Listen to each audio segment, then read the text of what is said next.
ជំរាបសួរបងប្អូនទាំងអស់គ្នាសុខសប្បាយអត់ណាស្មានណាកំពុងធ្វើអីដែរថ្ងៃនេះខ្ញុំ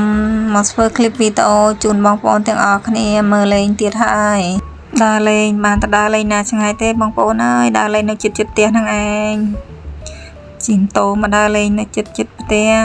បើនៅជិតផ្ទះមានកន្លែងគេដើរលេងកំសាន្តច្រើនតាបងប្អូននៅកន្លែងខ្ញុំនៅចុះបងប្អូនវិញថ្ងៃនេះទៅដើរលេងណាដែរកន្លែងនេះស្អាតណាស់បងប្អូនកន្លែងនេះកន្លែងគេដើរលេងគេហាត់ប្រាណអីហ្នឹងថ្ងៃងាយគេនាំគ្នាមកដើរហាត់ប្រាណហាត់អីហ្នឹងបងប្អូនហើយកន្លែងនេះមានត្រីមានអីច្រើនណាស់បងប្អូនខ្ញុំមកយកចំណីត្រីយកមកដាក់ឲ្យត្រីស៊ីដែរនៅកន្លែងនេះបងប្អូនអើយត្រីច្រើនណាស់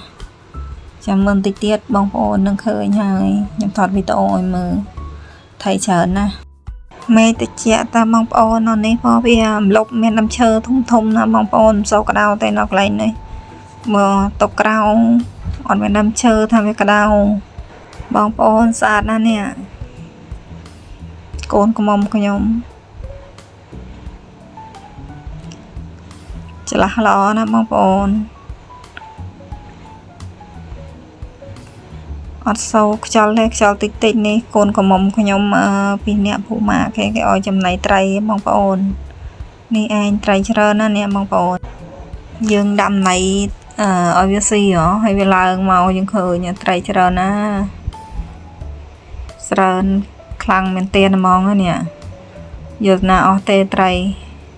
តែច្រើនពេកអញ្ចឹងគួរឲ្យខ្លាចវិញតានេះច្រើនណាស់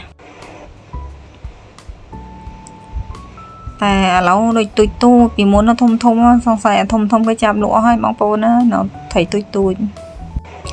នេះកន្លែងនេះគេលេងកីឡាស្អីទេខ្ញុំអត់ដឹងទេបងប្អូនណាដឹងជួយខមមិនប្រាប់ផងទីឃ្លាស្អាតណាស់បងប្អូនច្រឡះស្អាតណាស់កន្លែងនេះកន្លែងគេដើរអอกកម្លាំងកាយអอกអីណាបងប្អូនឯងស្អាត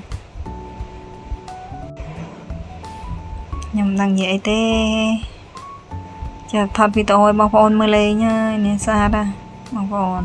ច្រឡះដឹងនិយាយស្អីទេ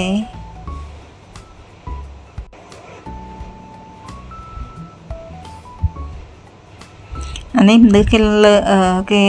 កំពុងតែមកហាត់ប្រាណណាបងប្អូនគេមកហាត់ប្រាណនេះកូនខ្ញុំឲ្យពួកម៉ាក់គេនឹងដឹងស្អីទេនេះពីអ្នកគេហ្នឹងខ្ញុំក៏ដើរថតវីដេអូតែឯងហ្នឹងឯងអានេះក៏ទៅផ្ទះប្អូនទៅបេះផ្លែផ្លែស្អីវ៉ាផ្លែផ្លែព្រំខ្មែរយើងគេផ្លែព្រំបងប្អូននេះទុំច្រើនណាស់ខ្ញុំទៅបេះយកមកហូបអំបិលនៅផ្ទះបុកអំបិលហូបទុំច្រើនផ្លែច្រើនណាស់បងប្អូនហើយផ្លែច្រើនអត់អ្នកហូបទេផ្លែពេញដើមបងប្អូនឃើញអត់នេះផ្លែពេញដើមហ្មងនឹងណា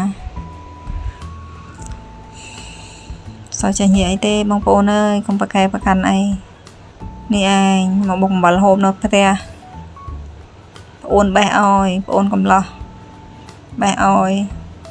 យំហូបមានប្អូនកំឡោះហើយគេមានប្រពន្ធកូនហើយប្អូននេះចឹងវីដេអូខ្ញុំមានតែប៉ុណ្្នឹងទេបងប្អូនបើខ្ញុំនិយាយអីខុសឆ្គងកុំប្រកែប្រកាន់ខ្ញុំអីអរគុណច្រើនបាយបាយ